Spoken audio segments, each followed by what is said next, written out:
Hello students, this video lecture is on Enterprise Resource Planning for BE 6th semester CSE students by Ms. Neelam Sharma, Assistant Professor CSE Department from Bharati College of Engineering and Technology, Durg. इसके पिछले video lecture में हमने unit number 5 start किया था जिसमें ERP, internet, SAP और Oracle के topics पढ़े थे। आज जो हम टॉपिक पढ़ रहे वाले हैं उसका नाम है critical success and failure factors of ERP। ये यूनिट नंबर 5 का बहुत ही इम्पॉर्टेंट क्वेश्चन है, अक्सर एग्ज़ाम्स में आता भी है, तो ध्यान से समझिएगा इसको कि क्रिटिकल सक्सेस और फेलियर फैक्टर्स क्या होते हैं ERP के। तो पहले फेलियर फैक्टर्स देख लेते हैं, फिर सक्सेस फैक्टर्स देखेंगे। तो फेलियर फैक्टर्स में पहला जो फैक्टर है वो है लैक ऑफ मैनेजमेंट पार्टिसिपेशन। इसका मतलब ये है कि ERP जब हम कहीं किसी ऑर्गेनाइजेशन में इंस्टॉल करते हैं तो उसमें पीपल्स की एक्टिव पार्टिसिपेशन की बहुत ज़रूरत होती है, और until and unless management doesn't clear that ERP implementation is a priority, there will always chance of delay और कंप्लीट ERP फेलियर। हम जब भी कोई ऑर्गेनाइजेशन में ERP को इम्प्लीमेंट करते हैं तो लोगों का सपोर्ट बहुत इम्पोर्टेंस रखता है, और अगर मैनेजमेंट ये समझा ना पाए अपने लोगों को कि उनको ERP को प्रायोरिटी से लेके उसको इम्प्लीमेंट करवाना है तो ERP का फेलियर हो सकता है। दूसरा जो है वो है लैक ऑफ प्लानिंग। जो कंपनीज़ रहती हैं उनका कई बार ERP से बहुत ही हाई लेवल का एक्सपेक्टेशन हो जाता है, हाई लेवल प्लान वो कर लेते हैं विथ ब्रॉड एजम्पशंस, और अंडर एस्टिमेट कर देते हैं बिजनेस के अमाउंट को जितना वो लगाने वाले हैं। तो due to lack of planning many unforeseen problems में come which cause of ERP failure. The plan for a specific ERP implementation needs to be specific, detailed and realistic. जो कंपनीज रहती है वो बिना प्लान किए बहुत सारी प्रॉब्लम्स क्रिएट कर देती हैं ERP इम्प्लीमेंटेशन के टाइम। तो अगर आप एक सक्सेसफुल ERP इम्प्लीमेंटेशन चाहते हैं तो आपका प्लान बहुत ही स्पेसिफिक होना चाहिए कि हाँ ये हो सकता है, बहुत ही डिटेल्ड होना चाहिए कि कैसे होगा, और रियलिस्टिक होना चाहिए। ऐसा नहीं कि आप हवा में बातें कर रहे हैं, जो चीज़ नहीं हो सकती उसकी प्लानिंग आप कर रहे हैं।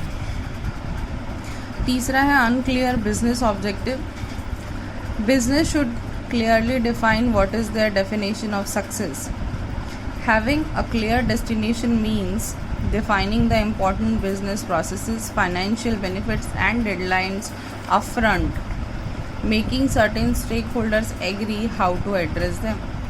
अगर आपके बिजनेस का ऑब्जेक्टिव ही क्लियर नहीं है तो आप ERP को इम्प्लीमेंट करके क्या करेंगे। तो आपको पता होना चाहिए कि आपके बिजनेस के लिए सक्सेस का डेफिनेशन क्या है, और अगर आपके पास क्लियर डेस्टिनेशन है, आपको कहाँ जाना है अपने बिज़नेस को लेके, जिसमें कि फाइनेंशियल बेनिफिट्स क्या है, उनके डेडलाइंस क्या है, स्टेक होल्डर्स को आप किस तरह समझते हैं या समझाते हैं, अगर ये सब आप ऑब्जेक्टिव क्लियर रखेंगे तभी आपका ERP सक्सेसफुली इम्प्लीमेंट हो पाएगा। नेक्स्ट है आपका अंडर एस्टिमेटिंग रिसोर्सेज रिक्वायर्ड। जो मोस्ट कॉमन ब्लंडर होता है वो रिसोर्सेज के साथ होता है। अगर आपको इंटरनल और एक्सटर्नल रिसोर्सेज का ज्ञान ही नहीं है, आप ये नहीं समझ पाए कि ERP के लिए आपको क्या रिसोर्सेज की ज़रूरत है, तो फिर आप ERP को कैसे इम्प्लीमेंट करेंगे, फिर आपका प्रोजेक्ट जो है ERP वो कंप्लीट भी नहीं हो पाएगा। नेक्स्ट है unrealistic expectation. If ERP is successfully implemented, it can make business more efficient, but realistic expectation should be set up. ERP should not be expected to perform miracles. ERP का अगर successful implement हो गया तो वो ज़रूर आपके business को efficient बना देगा, पर अगर आप रियलिस्टिक एक्सपेक्टेशन रखते हैं तो। लेकिन अगर आप ये सोचेंगे कि आपने ERP ले आया अपने बिज़नेस ऑर्गेनाइजेशन में और अब वो चमत्कार करके दिखाए कि आपको नंबर 1 बना दे, आपकी कंपनी एकदम प्रोडक्ट एंड सेल्स में नंबर 1 हो जाए, तो ये आपका बिल्कुल ही अनरियलिस्टिक एक्सपेक्टेशन है, जो कि आपके ERP फेलियर का एक कारण बन सकता है। नेक्स्ट है extensive customization. Most business lack standard business practices ask for a lot of customization. Over customization can result a lot of time and effort and makes installing the next release, costly and difficult. आप बहुत ही ज़्यादा अपने level पे किसी चीज़ को customise करेंगे, अपने accordingly उसको बनाते चले जाएंगे, तो इतना ज़्यादा कस्टमाइजेशन आपको पैसे भी खर्च कराएगा और हो सकता है कि वो रियलिटी में पॉसिबल ही ना हो, जिस वजह से आपका ARP फेल हो जाए। लास्ट है आपकी lack of training. Lack of training मतलब ये होता है कि जब आप ERP इम्प्लीमेंट कर लेते हैं तो आप अपने एम्प्लॉयज़ को ट्रेनिंग देते हैं ERP सॉफ्टवेयर को चलाने के लिए।